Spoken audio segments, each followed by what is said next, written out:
Iran इस वक्त बारूद के ढेर पर बैठा है। चारों तरफ से आग की लपटें हैं और आसमान से मौत बरस रही है।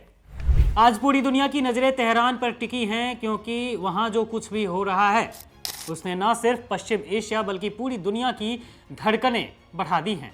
ईरान का स्पष्ट कहना है कि वह यह जंग अपनी पसंद से नहीं बल्कि मजबूरी में लड़ रहा है। यह जंग उस पर जबरन थोपी गई है। ईरान के विदेश मंत्रालय के प्रवक्ता इस्माइल बघेई ने 9 मार्च को प्रेस ब्रीफिंग में साफ कर दिया कि फिलहाल सीज फायर या फिर मध्यस्थता की बात करना बेईमानी है, क्योंकि जब देश की संप्रभुता पर हमला हो रहा हो तो रक्षा के अलावा किसी दूसरे विषय पर चर्चा करना सही नहीं है। ईरान ने साफ कहा है कि जंग की शुरुआत उन्होंने नहीं की थी, वे सिर्फ अपना बचाव कर रहे हैं। लेकिन इस पूरी जंग के बीच सबसे बड़ी और चौंकाने वाली खबर टाइम्स ऑफ इजराइल के हवाले से आ रही है। खबर है कि ईरान के नए सुप्रीम लीडर मुस्तफा खामेनेई इस भीषण हमले में गंभीर रूप से जख्मी हो गए हैं। याद रहे कि 8 मार्च की रात ही मुस्तफा को अयातुल्ला अली खामेनेई की जगह पर ईरान का नया सर्वोच्च नेता चुना गया और उन्हें घोषित किया गया। लेकिन गद्दी संभालते ही इजराइल और अमेरिका की नफरत की आग ने उन्हें भी अपनी चपेट में ले लिया है।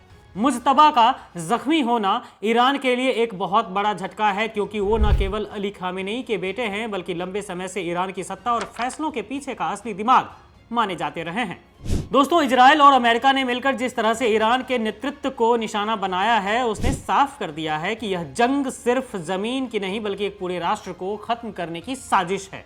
इस पूरी तबाही और खून खराबे के पीछे सिर्फ 2 ही नाम शामिल है, बेंजामिन नेतन्याहू जो कि इजराइल के प्रधानमंत्री हैं, और डोनाल्ड ट्रंप, ये सनकी आदमी अमेरिका का राष्ट्रपति है। ये दोनों आज की तारीख में मानवता के लिए सबसे बड़े दुश्मन और जंगी आतंकी साबित हो रहे हैं। अपनी राजनीतिक महत्वाकांक्षा और नफरत के लिए इन दोनों ने मिलकर एक हंसते खेलते संप्रभु राष्ट्र को खंडहर में तब्दील कर दिया है। ईरान के कोने कोने में आज मातम पसरा है। नेतन्याहू और ट्रंप की इस क्रूरता का अंदाजा आप इस बात से लगाइए कि इस जंग में अब तक हजारों बेगुनाह लोग मारे जा चुके हैं। सबसे दर्दनाक मंजर तो वो है जहां मासूम स्कूली बच्चियों को अपनी जान गंवानी पड़ी है। स्कूल की इमारतों पर बम बरसाए जा रहे हैं। छोटे छोटे बच्चे जो कल का भविष्य थे, वे आज इन दोनों की नफरत की भेंट चढ़ चुके हैं। क्या यही है वो लोकतंत्र जिसकी बात अमेरिका करता है? दोस्तों, इस खूनी दास्तान की शुरुआत 28 फरवरी को हुई थी, जब इजराइल और अमेरिका ने मिलकर एक संप्रभु राष्ट्र ईरान पर हमला बोला। तब से लेकर आज तक यह जंग इतनी घातक हो चुकी है कि इसे रोकना नामुमकिन सा लग रहा है।